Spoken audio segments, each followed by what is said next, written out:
Madame, Monsieur, bonsoir. Industrie 4.0 au menu de questions d'actu ce soir. Digitaliser le tissu industriel n'est pas chose facile. Et si le Maroc a fait le choix de se positionner sur les chaînes de valeur mondiales dans l'industrie à haute valeur ajoutée, eh bien, les entreprises marocaines sont appelées à adhérer à cette vision et à la mettre en pratique.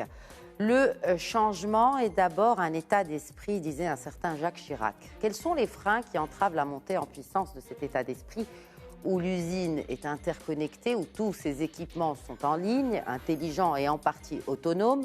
Quels sont les risques et comment l'Internet des objets ou encore l'intelligence artificielle peuvent appréhender les pannes et éviter ainsi des pertes qui peuvent en découler? Quelle est l'ampleur des investissements et quid de leur retour sur investissement? Côté public, eh bien, l'État marocain s'est engagé pour accompagner le secteur industriel national dans l'intégration des technologies de l'industrie 4.0, pour ne citer que l'automatisation, l'intelligence artificielle ou encore l'accélération de cette transition énergétique. Alors qu'en est-il du terrain? Sous quelle forme cet engagement doit-il prendre son élan? Et comment les industriels peuvent en bénéficier? Réponse dans cette émission. Autant de questions donc d'actualité. Car, et pour citer cet extrait du message de Sa Majesté le Roi Mohamed VI lors de la Journée nationale de l'industrie, il faut se préparer pleinement à inaugurer une nouvelle ère industrielle portée vers et par la notion de souveraineté. Notre pays a besoin, pour réussir ce challenge, d'une industrie intégrant de nouvelles activités et de nouveaux savoir-faire et offrant plus d'opportunités d'emploi. Fin de citation. Pour le débat de ce soir, nous avons avec nous, et justement pour représenter les industriels, le président de la Fédération nationale de l'électricité, de l'électronique et des énergies renouvelables, Ali El-Harti. Bonsoir. Merci beaucoup, Lahja, pour l'invitation. Marhaba, bienvenue à vous sur ce plateau. Et nous avons également le fondateur et le CEO d'OCP Maintenant Solutions, Abd Nourjbili. Bonsoir. Merci pour l'invitation. Merci à vous d'avoir accepté de répondre à nos questions ce soir. Et pour représenter le monsieur système d'information, les utilisateurs de systèmes d'information à travers leur association, nous avons le président de cette association des utilisateurs de systèmes d'information au Maroc, l'OSIM, Hicham Chiguer. Bonsoir. Bonsoir et merci pour l'invitation. Un plaisir renouvelé de vous accueillir, si Hicham. Alors, d'abord, quand on parle d'industrie 4.0, et j'aimerais bien qu'on commence avec un peu de pédagogie, quels sont les principes et les composantes de cette industrie 4.0, Abd Nourjbili? Donc, l'industrie 4.0, c'est un nouveau concept qui vient avec la digitalisation industrielle ou ce qu'on appelle l'industrie 4.0. Donc, c'est une révolution, c'est la 4e révolution industrielle qui vient suite aux précédentes évolutions vapeur, électrique, électronique et actuellement digitale. Donc, cette digitalisation, c'est tout simplement, on utilise les nouvelles technologies avancées, telles que, comme vous avez cité, l'IoT, l'Internet of Things, les modèles prédictifs d'intelligence artificielle, le big data, pour développer des usines intelligentes et connectées. Donc, bien évidemment, l'apport de cette digitalisation, il est divers parce qu'il touche tous les secteurs. Et toute entreprise qui souhaite un petit peu s'ouvrir à l'international, avoir des méthodes ou des outils agiles, avoir une certaine flexibilité industrielle, il doit impérativement se digitaliser parce que c'est le seul outil pour un petit peu faire face à ce marché qui est incertain et qui est toujours en mouvement. Comme on dit, c'est un nouveau monde VUCA qui est volatile, incertain, ambigu et complexe. Alors, quand on parle de maintenance, quels sont les risques si effectivement des process ne sont pas digitalisés et comment mieux les appréhender? Donc la digitalisation, si tu n'as pas des process digitalisés, donc tu n'es pas compétitif. Parce que la seule façon d'être compétitif, c'est soit d'augmenter en productivité, soit soit de réduire les coûts. Et l'objectif de la digitalisation, ce n'est pas de réduire les coûts, mais de les utiliser différemment. C'est-à-dire qu'au lieu de faire des dépenses sur des choses qu'on peut systématiser, comme les inventaires, comme les reporting, etc., on veut avoir ou développer des ressources qui vont se pencher sur des choses plus productives et éliminer les risques industriels et les postes qui ne sont pas ergonomiques, se pencher plus sur des métiers à forte valeur ajoutée pour l'entreprise. Alors, côté entreprise, justement, Ali El-Harti, vous êtes président de la FENELEC, donc vous représentez ces industriels. Comment vous, en tant qu'industriel, percevez-vous ce concept de l'industrie 4.0 ? Parce qu'effectivement, c'est un terme aussi qui est très galvaudé, hein. Pas qu'au Maroc, hein, c'est dans le monde. Mais vous, en tant qu'industriel marocain. Complètement. Alors, effectivement, il me semble important quand même de revenir sur la définition du 4.0. Parce que les téléspectatrices et téléspectateurs, quand ils vont entendre 4.0, ils ont l'impression d'être vraiment à zéro, alors que le train est déjà à 4. Non, quand on parle de 4.0, c'est une quatrième vague, comme a expliqué Jubilé. La première a démarré en 1780 par la machine à vapeur où on arrivait à produire beaucoup d'énergie. Et c'est d'ailleurs cette notion de production d'énergie qui nous a permis aujourd'hui de passer à une production de masse. Parce qu'avant, on mangeait ce qu'on produisait, alors que là, cette fois-ci, quand on a dompté l'énergie, on est tout de suite en mesure de faire des productions de masse. Et donc, quand on dit 4.0, on n'est pas forcément en retard pour les industriels ou en général les entrepreneurs qui nous écoutent.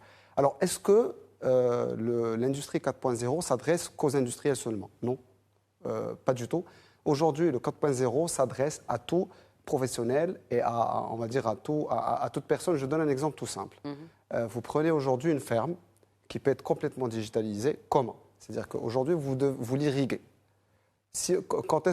Comment on va l'irriguer, cette ferme? On va prendre en considération le taux d'humidité que vous avez dans le sol, les minerais qui est dans le sol, l'acidité du sol, par exemple.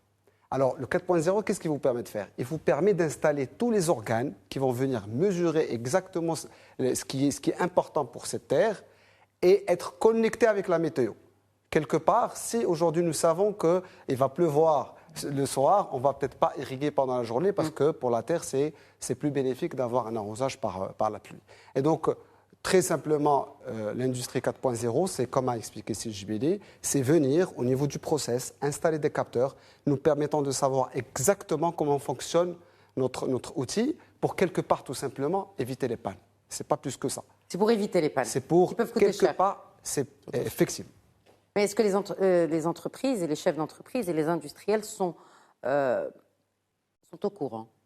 Alors, très bonne question. Nous, industriels, nous sommes animés par deux choses, par l'intérêt ou la peur. Qu'est-ce qui se passe? C'est quand on a une panne, que là, vous avez l'industrie qui commence à se poser les bonnes questions pour se dire, mais finalement, cette panne, est-ce qu'on nous sommes capables de la prévenir?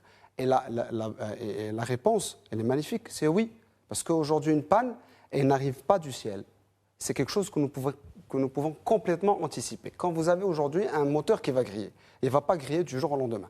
Le processus de dégradation de ce moteur qui va aboutir à un moteur qui est court-circuité et qui est grillé, c'est quelque chose que nous pouvons complètement anticiper. Comment? En faisant des mesures spécifiques par rapport à des défauts, à des courants de perte ou des courants qui ne circulent pas dans le bon circuit, et dire attention, aujourd'hui, nous sommes capables de dire qu'un tel moteur qui présente tel défaut va peut-être tomber en panne dans une semaine, ou dans un mois, ou dans un an. Pourquoi? C'est pour donner assez de visibilité à l'utilisateur, de dire très bien, je vais programmer ma maintenance de manière à ne pas arrêter ma production. Et donc, quelque part, l'industrie 4.0, c'est pour être compétitif. Ce n'est plus aujourd'hui un luxe, c'est une nécessité, parce que le mot d'ordre chez nos industriels, chez nos clients, c'est comment être compétitif.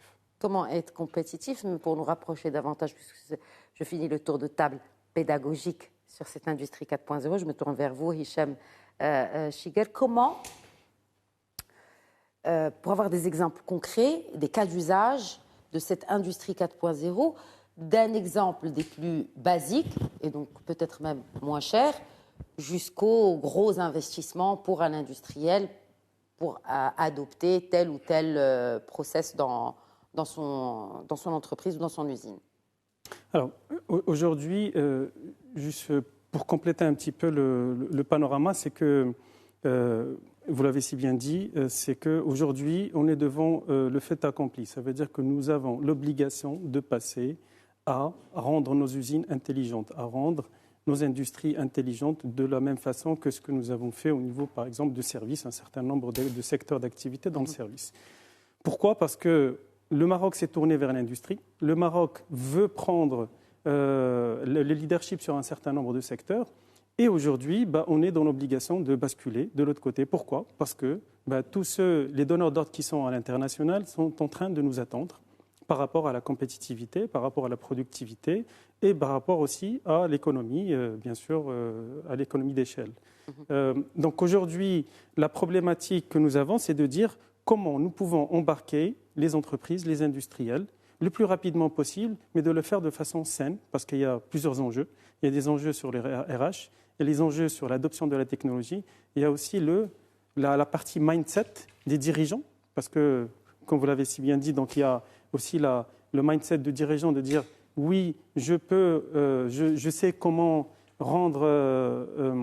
je sais comment prédire et corriger les pannes, mais il faut savoir qu'on est passé sur plusieurs étapes. La première étape, c'est de dire j'ai la ressource humaine qui connaît les machines et qui, par le son, il va savoir qu'il y a une machine qui est en train de tomber en panne. Et on est passé vers l'informatisation et l'automatisation qui commence à nous donner par des outils informatiques la manière comment on peut corriger ça par anticipation. À aujourd'hui, on dit que c'est de la prédiction.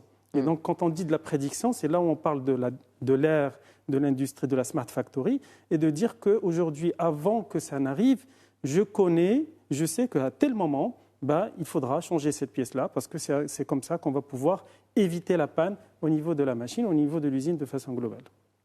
Et cela passe, encore une fois, par plusieurs process qui, plus ou moins, sont différents de taille, d'engagement, d'investissement.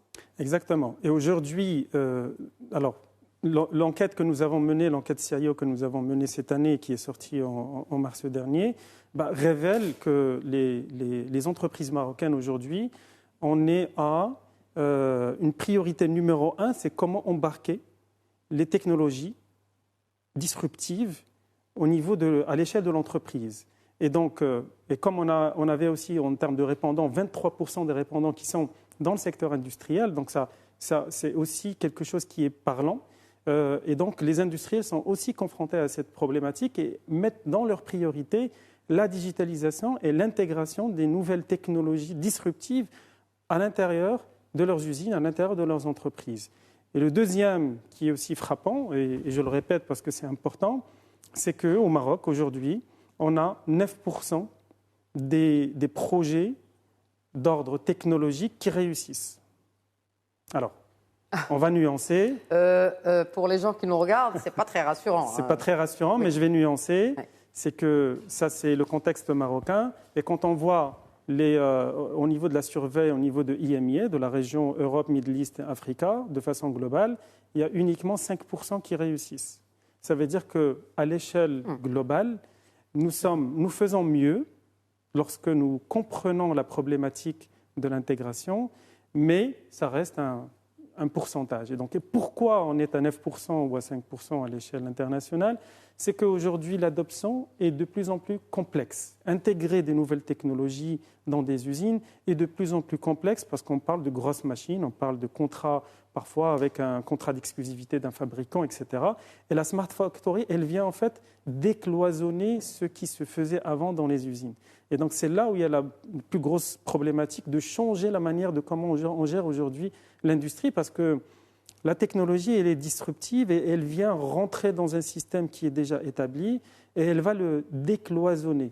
Et c'est là la problématique aujourd'hui sur laquelle les dirigeants sont confrontés à prendre des décisions courageuses parce qu'il peut impacter éventuellement l'échelle et le bon fonctionnement de l'usine si la gestion de projet à ce niveau-là n'est pas réussie. Alors, je me tourne vers Abnor. Justement, vous êtes le fondateur et président de OCP Maintenance Solutions. On a parlé de la digitalisation de la maintenance, mais concrètement, encore une fois, pour nous rapprocher davantage des cas d'usage de ce genre de digitalisation de process. D'abord, quelle technologie est utilisée, parce qu'elles sont nombreuses, l'Internet des objets, la Big Data, la Data Analytics, bref. Donc, est-ce qu'il y a un mélange entre toutes ces technologies pour asseoir une espèce de process bien digitalisé, bien huilé, pour assurer cette maintenance idoine? Je pense que le problème, c'est pas dans les process, mais plutôt dans la projection de ces process sur vos aux usines et nos installations. Parce que les process, ils sont normalisés, ils sont standardisés. Alors, quelle est la méthode ou quelle est l'approche que nous devons adopter pour chaque usine, pour chaque secteur, pour qu'on apporte la valeur ajoutée.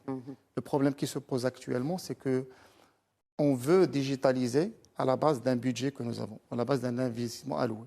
Ça ne se passe pas comme ça. C'est-à-dire que nous, on doit intégrer la digitalisation dans notre stratégie et voir quel est l'apport que nous cherchons derrière cette digitalisation et par la suite, chercher quels sont les outils, quelles sont les technologies qui sont les plus pertinentes pour notre cas d'usage. Et budgétiser en aval, pas en amont. Budgétiser en aval, tout en ayant... Pas très réaliste. Non, parce que ça c'est le rôle des clusters, c'est le rôle de l'advice process, c'est le rôle de l'échange, du partage du success stories, du partage du use case, parce que nous, on ne va pas à chaque fois recréer la roue.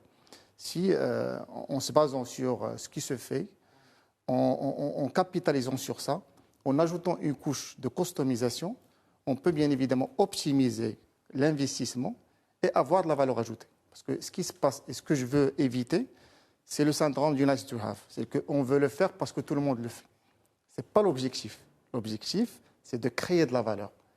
Si moi, par exemple, je prends un exemple, si moi, je n'ai pas une production 24 heures sur 24 ou une production saisonnière où je dois assurer une disponibilité de 100%.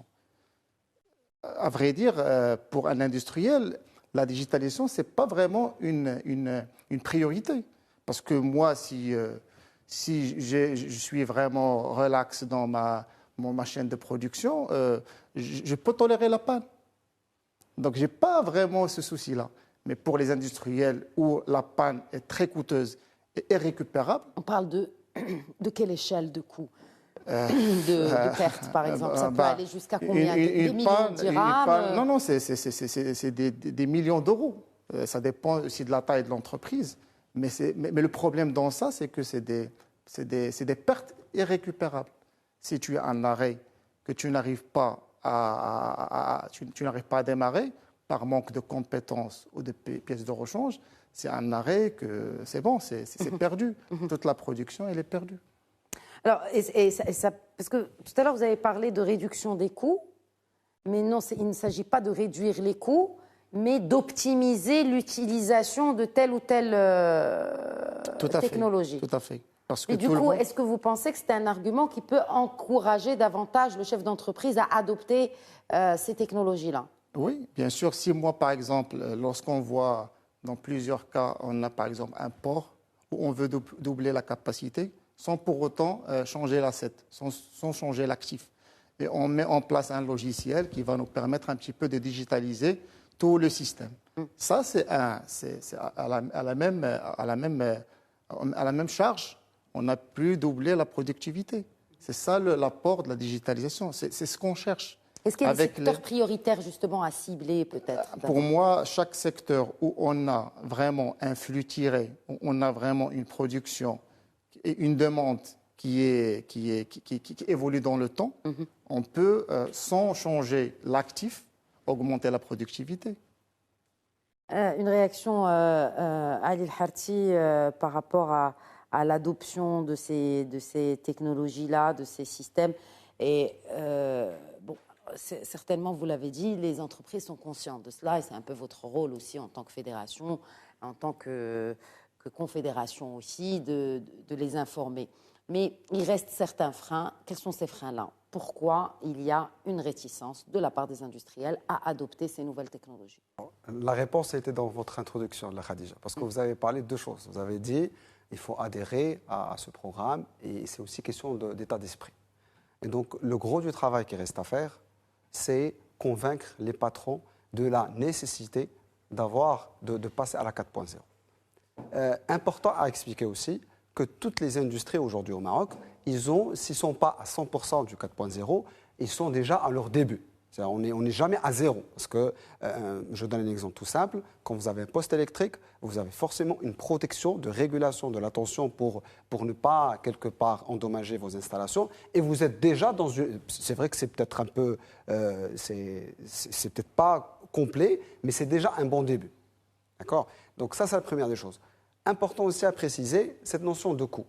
effectivement, l'industrie 4.0 ou la maintenance 4.0, comme a expliqué Sijbili, c'est pour aussi maîtriser ses coûts, pour pouvoir investir dans des métiers à forte valeur ajoutée. Je reviens à ce que disait au message que nous avons reçu le 29 mars par Sa Majesté. Il faut, nous avons clairement, il faut investir dans des nouveaux métiers et clairement, la maintenance industrielle 4.0 est un métier de demain. Pourquoi? Parce qu'aujourd'hui, notre principal client qui est l'Europe, ils ont une très grande pénurie en termes de ressources techniques pour, d'une manière générale, la production ou même pour la maintenance. L'idée pour nous, c'est qu'on arrive à développer à travers le cluster dont a parlé Sijbili, des champions nationaux de cette maintenance avec des couches métiers. Vous avez parlé, vous avez posé la question, qui sont les métiers qui sont prioritaires? Alors, il y a déjà 25% des métiers des emplois de 2030 dans l'industrie connectée n'existent pas encore. Complètement. C'est pour cela qu'il faut aujourd'hui anticiper, investir dans ce que sera les métiers de demain et commencer par développer les couches métiers. Par différents métiers. On parle de l'automobile. Aujourd'hui, il y a 3 secteurs aujourd'hui qui représentent 70-80% de l'industrie marocaine, entre autres l'automobile, l'agroalimentaire et les mines. Donc à travers, entre autres, l'OCP Ménager, mais d'autres. Et donc l'idée, c'est qu'on arrive aujourd'hui à développer, avec l'OSIM, des entreprises qui font de ce métier, de la maintenance industrielle, un vrai métier. Il y a beaucoup de similitudes entre l'installation d'un ERP, d'un système d'information, avec l'industrie 4.0.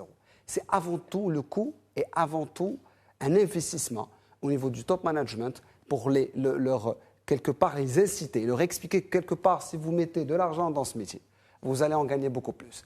Et bien sûr, ce n'est pas le métier d'une entreprise que de faire ça, que développer sa propre, on va dire, démarche industrie 4.0. L'idée, c'est d'avoir des entreprises qui font de ça leur métier, qui viendront développer pour tout un secteur. Mais elles existent déjà, elles sont là, ces entreprises. Il faudrait davantage les motiver. Il y a d'ailleurs, j'en profite pour faire la promotion des 300 millions de dirhams qui sont alloués à la R&D entre la CGM et le ministère de l'Industrie et de Commerce.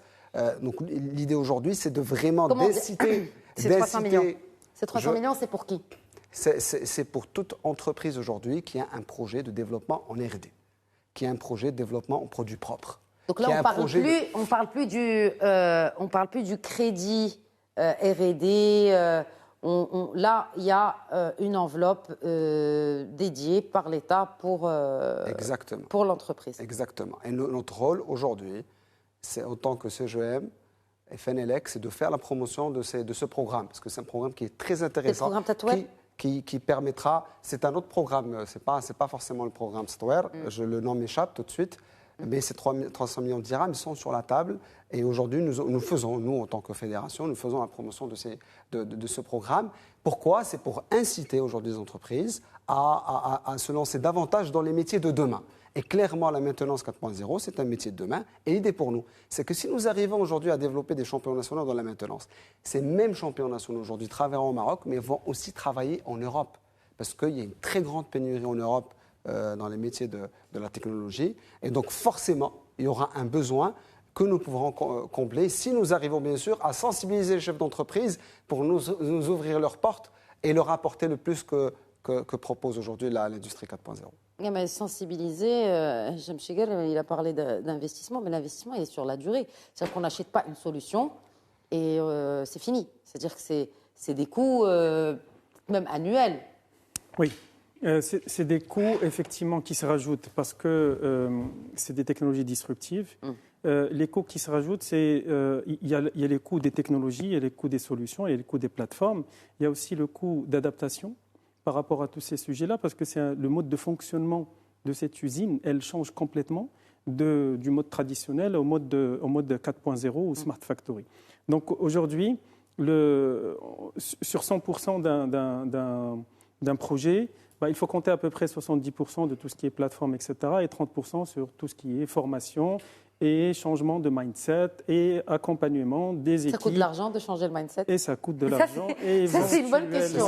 Je ne vous jette pas des fleurs, mais effectivement, est-ce que ça coûte de l'argent de changer le mindset? Ça coûte de l'argent et ça prend du temps parce que les gens, parfois, peuvent être bornés à ne pas changer leur façon de travailler parce qu'il a fait depuis des années, des dizaines d'années. Le fait de lui changer la manière de fonctionner ou de le remplacer par un robot pour qu'ils puissent faire autre chose, il y a aussi du reskilling et du upskilling qui doit être mis en place et ça rentre dans le projet de la transformation.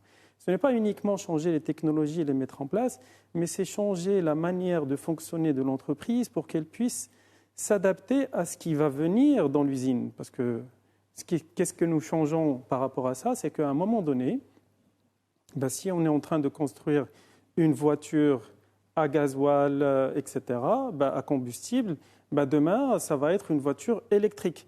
Le fait de changer de façon de voir et le produit en lui-même fait que l'usine dans sa globalité, elle change de mode de fonctionnement.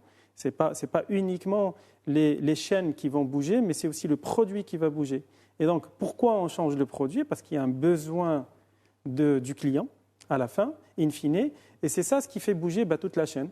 On ne fait pas la technologie pour la technologie, on ne veut pas faire des smart factories parce que c'est du nice to have, mais on veut mettre en place un dispositif pour qu'on rentre dans nos coûts et qu'on puisse servir le client par rapport à un besoin qu'il attend. Et donc c'est ça, en fait, le dilemme qui se passe, c'est que dans l'industrie aéronautique ou automobile ou textile, par exemple, c'est le client qui fait changer toute la donne. C'est ça, oui. Aujourd'hui, si je prends le textile, la tendance aujourd'hui, c'est que on donne la possibilité au client de choisir la couleur, la forme, la manière, comment il veut un t-shirt, un pantalon, un jeans, etc. Et il va le commander. On n'est plus sur de la masse, on n'est plus sur du volume, on est sur du personnalisé. Et c'est là ce que le client veut, et il le veut le plus rapidement possible. Donc on a besoin des usines qui sont proches du client. Ce n'est plus le cas aujourd'hui d'avoir uniquement des usines au niveau de la Chine. Donc on est dans cette proximité-là, et c'est pour ça que le Maroc aujourd'hui a un positionnement qui est géostratégique de pouvoir mettre en place un écosystème. Pas simplement que les entrepreneurs ou les dirigeants des entreprises mettent en place un dispositif 4.0, les technologies et de changer, mais on a besoin de start-up, on a besoin aussi des mainteneurs 4.0, et on a besoin aussi de tout un écosystème.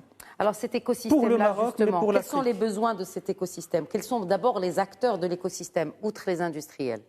Alors, on a besoin déjà d'une volonté gouvernementale. Bon, la volonté est liée, d'accord, sur un certain nombre de secteurs. Peut-être qu'il faut l'élargir, je ne sais pas, mais en tout cas, il y a des priorités toujours à prendre en considération. Deuxième sujet, c'est qu'on a besoin de créer en parallèle ceux qui vont suivre et qui vont avoir cette offre de services pour les entreprises qui sont en train de changer, qui sont en train de se disrupter. Donc, à savoir les entreprises qui font de la maintenance, qui pressent du service, qui font de l'accompagnement sur un certain nombre de sujets. Et on a besoin aussi des fonds, parce que l'entreprise, parfois, elle n'a pas les fonds propres pour pouvoir faire tout ça. Et tout le dispositif de financement doit suivre. Et donc ça aussi, ça nécessite... Les banques, entre autres. Entre autres aussi les banques, mais aussi les aides, on a parlé des fonds, etc. En fait, c'est tout un dispositif. Et derrière, il ne faut pas oublier que chaque secteur a besoin, bien sûr, de faire des recherches, de l'innovation. Et donc, c'est peut-être aussi les 300 millions de dirhams qui sont mis en place. Et on a besoin de ça. Pourquoi? Parce que la concurrence, elle ne vient pas du Maroc, elle vient de l'étranger, elle vient de l'extérieur. On n'est plus coucouné dans un pays. Aujourd'hui, le Maroc doit se positionner à l'échelle mondiale, tel qu'on l'a déjà fait. Et on a réussi au niveau de l'automobile et de l'aéronautique dans ce sens-là. Donc aujourd'hui, et une autre tendance que nous sommes en train d'aller, c'est pourquoi acheter des équipements, pourquoi acheter des plateformes? Aujourd'hui, au lieu de capexer, on peut opexer. Et donc, on sort aussi des investissements très lourds qui peuvent aller jusqu'à 15 ans de retour sur investissement et de partir sur des plateformes qui sont aujourd'hui mises à disposition par un manufacturier, par un constructeur, et sur lesquelles on paye annuellement, y compris la maintenance, y compris beaucoup de choses qui sont intégrées dans la plateforme qui est mise à disposition et sur laquelle on a intégré la maintenance et tous les systèmes qui sont adjacents. Et c'est là aujourd'hui la façon sur laquelle le Maroc doit se positionner, les entreprises, à aller chercher les plateformes qui ne nécessitent pas de la profondeur en termes d'investissement, de la lourdeur en termes de mise en place. Et c'est là où il faut qu'on aille de façon plus smart pour pouvoir se lancer sur ces nouveaux créneaux. En parlant de Smart Factory, il faut justement avoir cette approche qui soit smart. Mais la même question, comment déployer cette industrie 4.0, Abnour? Jbili, et aussi un mot sur cet écosystème-là, d'autant plus qu'il y a un élément central dans cet écosystème, c'est la recherche et développement, mais pas que, il y a la formation aussi. Vous êtes fondateur de ce cluster maintenance, mais on sent que effectivement, bon, c'est naissant au Maroc, mais ça a toutes ses chances pour réussir. Alors quelles sont les opportunités à saisir pour réussir à déployer cette industrie 4.0 en bonne et due forme chez nous? Je pense que le déploiement est déjà lancé. Donc on a, comme a dit Shigar, donc on a tous les atouts en interne, on a les compétences, on a le savoir-faire. Le problème qui se pose, c'est que c'est plus de trouver la bonne formule qui va optimiser le processus de déploiement. Et de là, donc, ça revient l'apport de la maintenance prédictive ou de la maintenance 4.0 qui nous facilite un petit peu, s'il est bien déployé, ça désentrave les contraintes que nous avons au niveau de l'écosystème marocain. Parce que nous, il faut le dire, on n'a pas vraiment un écosystème très mature pour avoir les pièces de rechange juste à côté, pour avoir les compétences juste à côté. C'est des choses à construire. Et lorsque tu as un système qui prédit la panne, tu as assez de temps pour bien planifier, pour la logistique, le transport, etc., pour avoir la pièce à temps. Donc ça, c'est des choses qui viennent avec cette nouvelle révolution dans la maintenance. Mais aussi, on doit penser comment l'accompagner par la formation et les ressources nécessaires.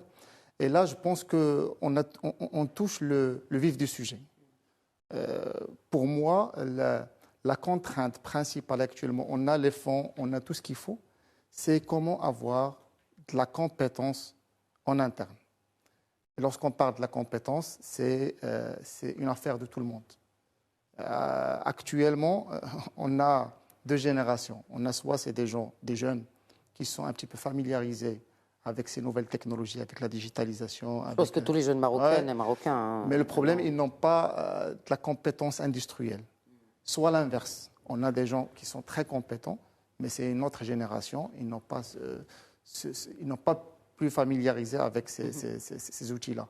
Donc, comment nous, industriels et académiques, pouvons mettre en place des programmes, des formations, des masters qui vont un petit peu accompagner cette transition pour avoir assez de ressources disponibles pour assurer et réussir cette transition digitale. Donc en fait, c'est le chaînon qui manque, c'est ça? C'est pas que Maroc, comme a dit Ali, c'est partout. Il y a un problème, il faut le dire, il y a un problème de compétences et de ressources qui vont un petit peu accompagner, accélérer. Pas que accompagner, mais surtout accélérer. Alors quand vous dites ressources, c'est-à-dire qu'il faut les former, ces gens-là? Est-ce que il faut les former sur les bancs de l'université? Il faut les former dans les usines? Qui va s'occuper de les former? C'est de la formation, justement. C'est une formation hybride entre académique et industrielle pour avoir des personnes capables, éligibles à assurer et à accompagner cette transition en bonne et due forme. Parce que le problème, c'est que à chaque investissement erroné, c'est à chaque fois une remise en question de la digitalisation en elle-même. Et c'est pas ça on regrette. Oui, en fait, on regrette. On dit que non, la digitalisation n'apporte rien, c'est juste une tendance. Non, la digitalisation, il apporte. Si tu ne vois pas l'apport dans votre usine, ça veut dire que tu as opté pour la mauvaise stratégie ou la mauvaise option. Est-ce que vous pensez, à El Habti, qu'il faut mettre en place des programmes d'accompagnement pour accélérer cette transformation? Il y a des programmes d'accompagnement, mais qui tardent à voir des fruits ou leurs fruits. Alors, si je peux me permettre quand même, je reviens à ce que vous avez dit avec ces jubilés, comme quoi la formation devrait être hybride entre, on va dire, l'organisme, le monde académique et le monde académique. Ouais. Mais moi, je mettrais bien au milieu, parce que nous sommes là aussi pour défendre les intérêts des entreprises, l'entreprise qui va vraiment monter tout ça, de manière à capitaliser sur ce que propose aujourd'hui l'OCP. C'est quand même important de le dire. Il y a comme une très grande opportunité, c'est que nous avons un très grand donneur d'ordre qui s'appelle l'OCP, qui a commencé à travailler, on disait ça en coulisses avec Sijbili, il y a un peu plus que 10 ans sur ce sujet de la maintenance, mais d'une manière très profonde. Et donc pour nous, c'est une réelle opportunité en tant qu'entreprise, parce que ça nous permet aussi de surfer sur cette vague et développer, créer un nouveau produit aujourd'hui qui est l'expertise en termes de maintenance. Alors, cette expertise, elle peut être, comme vous l'avez dit, pièces de rechange, etc. Je peux même vous dire qu'avec l'expérience que nos entreprises ont vécue avec l'OCP aujourd'hui, il y a des entreprises dans notre fédération qui ont pu développer des logiciels qui arrivent aujourd'hui à traquer la pièce de rechange en termes d'équivalence. C'est-à-dire qu'on peut toujours remplacer un produit X qu'on n'achète que chez un fournisseur par un produit Y que nous pouvons acheter chez d'autres fournisseurs. Mais l'idée pour nous est très simple. C'est que vous avez d'un côté l'OCP qui nous offre une très grande locomotive plateforme. Un peu aussi par rapport Vous avez aussi le monde académique qui clairement vous disent, donnez-nous aujourd'hui votre feuille de route. Nous sommes aujourd'hui, on peut vous faire gagner de l'argent parce qu'on va vous donner tout de suite des ressources qui sont capables de produire immédiatement. Moi, je mettrais bien au milieu une brique entreprise qui va capitaliser sur cette expérience que nous avons avec OCP, mais ça peut être OE2, ça peut être les télécoms, ça peut être les assurances, les banques, etc. Et que ce même produit ne va plus servir que pour l'OCP. Ce même produit aujourd'hui, ça va être du soft skills, ça va être de la richesse immatérielle, dont a parlé Sa Majesté l'Instro, que nous pourrons vendre ailleurs. Et là, cette fois-ci, nous avons quand même un avantage compétitif énorme. Il n'y a pas des OCP un peu partout dans le monde. Il n'y a qu'un seul OCP. Et soyez sûrs et certains, la Khadija, quand on part à l'export et que nous mettons en valeur cette référence qui est OCP, toutes les portes sont déverrouillées, toutes les portes sont ouvertes. Donc si nous arrivons à dire, nous avons une expérience réussie avec OCP, voilà ce que nous avons pu gagner quand même, parce qu'il s'agit de la compétitivité avec OCP, soyez sûrs et certains que cette expertise sera extrêmement demandée à l'international. Hicham Cheikh, peut-être une réaction et surtout aussi ces éléments du puzzle de la réussite du déploiement de cette industrie 4.0, d'autant plus que vous représentez justement les utilisateurs des systèmes d'information, vous connaissez bien la réalité aujourd'hui de toutes les entreprises et on a parlé de grosses entreprises, mais il s'agit aussi de la TPE, il s'agit aussi de la PME. Est-ce qu'aujourd'hui un chef d'entreprise, d'une toute petite entreprise, il va réfléchir à mettre en place des process digitalisés ou là, il va réfléchir à remplir son carnet de commandes, à répondre à cette commande. Le temps ne pardonne pas. Enfin, il s'agit aussi d'adapter cette offre à la petite entreprise qui représente quand même la grosse part des entreprises marocaines en termes de nombre. Oui. Alors, effectivement, pour la petite entreprise et la moyenne entreprise, l'offre n'est pas la même. N'est pas la même parce que, généralement, quand on veut faire du business, on va chercher les grosses entreprises parce que c'est là où il y a une grosse offre, un gros besoin et donc du coup, on va dire du chiffre d'affaires derrière en termes d'offres de services, de plateformes, etc. Maintenant, au niveau des petites et moyennes entreprises, c'est qu'il faudra éventuellement aller chercher des offres adaptées qui permettent aussi à la petite et moyenne entreprise de pouvoir aussi les combler leurs besoins et qui soient à la portée. Et donc ça, c'est un besoin aussi, je suppose, de la CGEM qui, bien sûr, elle prend en considération ça à travers ses fédérations, mais c'est aussi de pouvoir dire les écosystèmes ou les entreprises qui offrent ces besoins-là, ils doivent être aussi au Maroc. Et donc, il faut que l'offre vienne du Maroc. Oui. Il faut des solutions marocaines. On doit aller, parce qu'il faut faire la différence entre... Aujourd'hui, quand on part voir au niveau des startups, que ce soit au Technopark ou ailleurs, on voit éventuellement de plus en plus de startups qui sont dans le service, effectivement, mais orientés service. Donc là, ce qu'on a besoin, c'est de stimuler le besoin en termes d'industrie. Et comme il y a cette vocation et il y a cette impulsion, on va dire, globale au niveau du Maroc pour aller accélérer l'industrialisation du Maroc, il faut aller aussi dans ce sens-là pour dire créant des startups qui vont travailler de plus en plus. Il y en a, je ne dis pas qu'il n'y en a pas. Non, mais il faut faire confiance à ces startups. Il a parlé de confiance à Ali Harti tout à l'heure, parce qu'on ne fait pas confiance à une startup marocaine qui va développer une solution ou aller piocher en Allemagne, à Singapour, que sais-je, moi peut-être au Rwanda. Mais est-ce qu'on va vraiment faire confiance à cette startup pour... C'est le pain point que nous avons aujourd'hui et sur lequel il faut qu'on travaille. Alors, aujourd'hui, on veut travailler uniquement avec ceux qui ont des belles références. Donc il faut qu'on change ce mindset. C'est un peu comme pour la commande publique, j'ai envie de vous dire. Voilà. Donc on est sur ce changement de mindset aussi par rapport à que ce soit les entreprises ou même pour aller chercher des fonds, etc. Parce qu'il faut travailler sur des plateformes, il faut travailler sur des soft skills dans ce sens-là. Exact. Donc pouvoir mettre en place, déjà créer une confiance vis-à-vis des offreurs de solutions, vis-à-vis des startups, pour pouvoir en fait avoir une offre adéquate par rapport à un besoin déjà local et par la suite étendre ce besoin à l'échelle internationale, africaine et internationale. Pourquoi ? Parce qu'aujourd'hui, on sait faire. On a prouvé que dans le domaine de la monétique, on a commencé à partir du Maroc et on a des champions nationaux qui sont devenus des champions à l'échelle internationale. On les connaît. Bon, ce n'est pas la peine de les citer, il y en a essentiellement 2. Et donc, on sait très bien ce qu'ils ont fait. Et le problème, c'est qu'ils ont d'abord démarré à l'échelle internationale avant de revenir proposer les mêmes solutions à l'échelle nationale.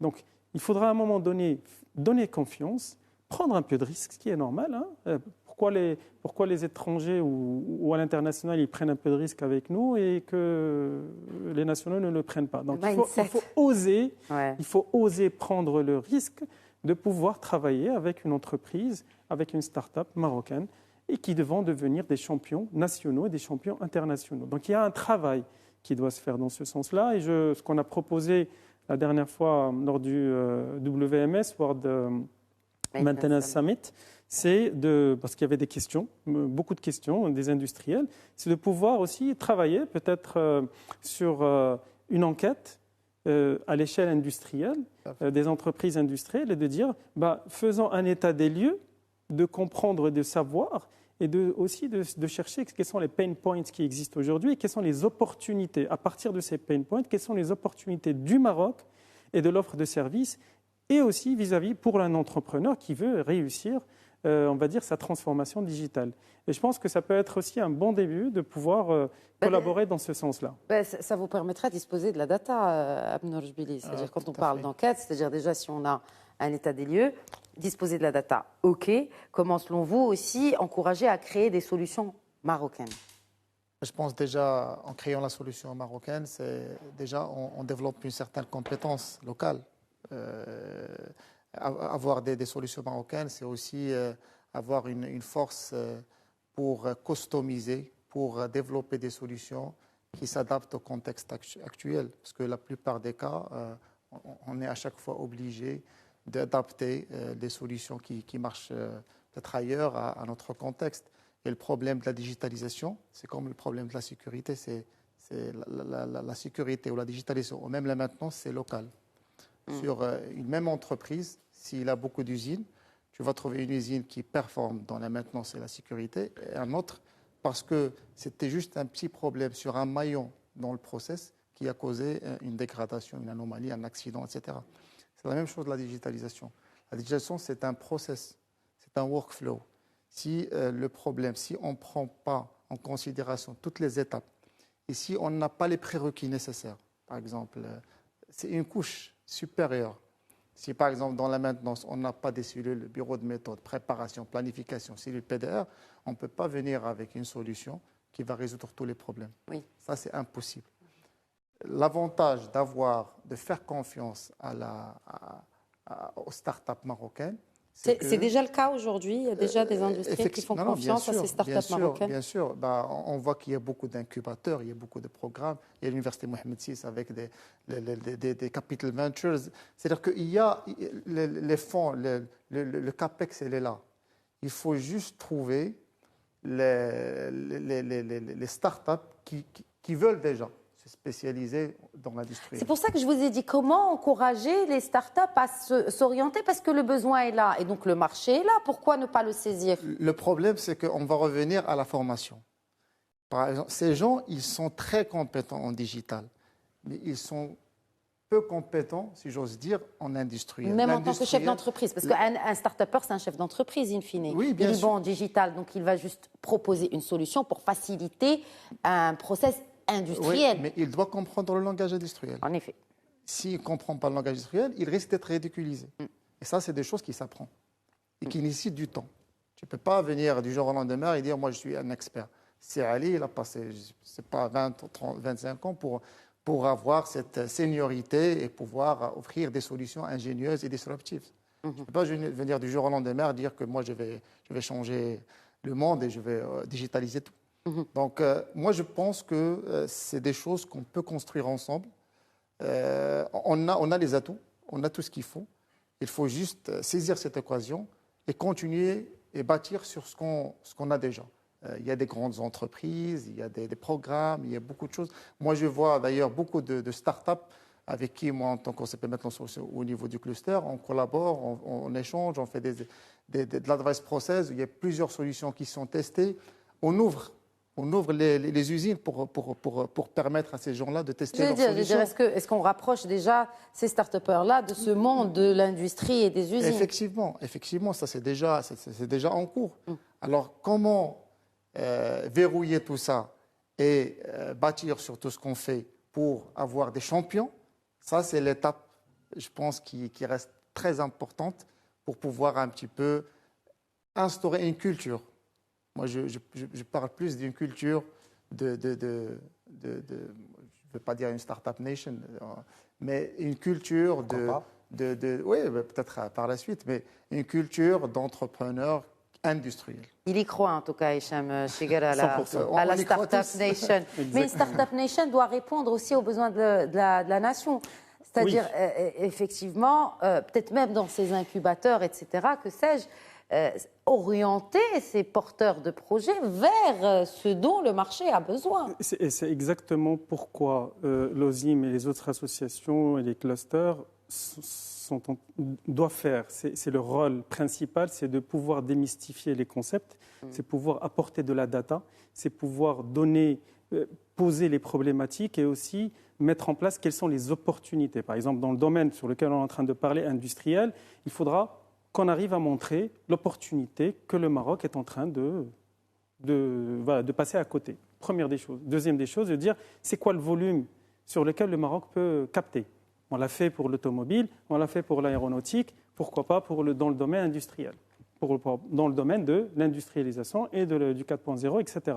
Donc une fois qu'on va savoir quel est le volume au niveau mondial, quelle est la quote-part minimum que le Maroc peut prendre en tant que hub, et donc du coup, Startup Nation forcément prend part par rapport à cette idée-là, et de dire comment on va pouvoir le mettre en place. Et après, c'est de décliner.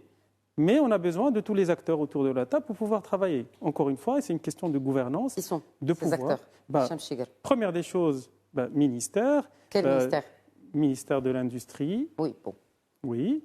Alors après, c'est lui qui va gérer le reste. Non, parce que quand on parle d'industrie 4.0, il y a souvent ce concept d'interopérabilité entre les différentes technologies. On est bien d'accord. Mais il faudrait bien y avoir aussi une interopérabilité entre les différents acteurs. Ça vous fait sourire à Harti. Oui. Donc c'est assez bon signe. C'est d'abord le ministère de l'Industrie, parce qu'on parle de l'industrie. Oui, d'accord. Et après, il y a aussi la CGM, à travers les fédérations concernées par l'industrialisation et le 4.0.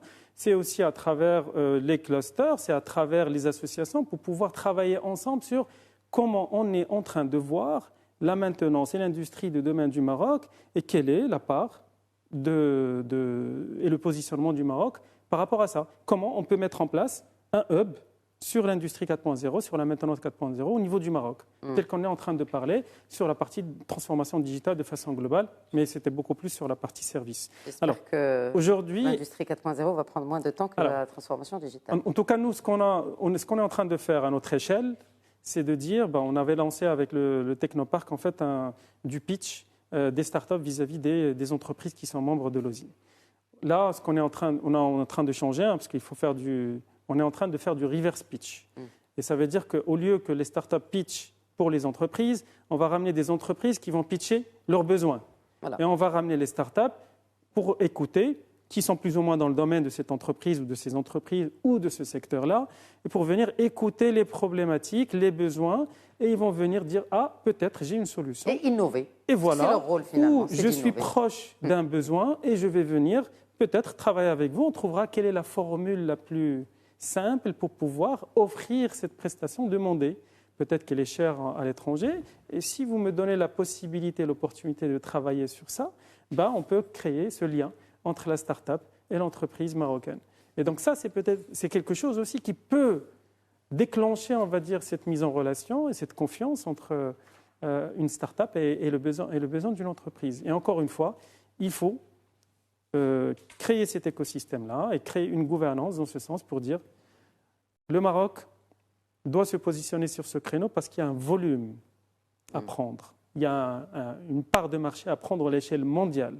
On ne parle pas uniquement des entreprises marocaines, mais à l'échelle mondiale. Et à ce niveau-là, il y a quelque chose à prendre. Il y a des milliards de dirhams à prendre en considération sur lesquels le Maroc peut aussi être bénéfique parce qu'il y a de la devise derrière, etc. etc. On compte beaucoup. Toutes les usines aujourd'hui, toutes les nouvelles usines qui sont en train d'être montées, que ce soit par des Marocains ou par des étrangers, c'est des usines 4.0. Il n'y a aucune usine qui démarre à l'ère aujourd'hui sans qu'elle soit usine 4.0. Connectée. Enfin, ouais. Oui. Bon, encore faut-il que les usines existantes, parce qu'il y en a beaucoup, et on a un paquet, et c'est des usines marocaines, puissent aussi faire le switch. Faire le switch, absolument. Merci. Merci, messieurs. Merci, Ali El-Harti. Merci, Cham Merci, Adnan Jbili.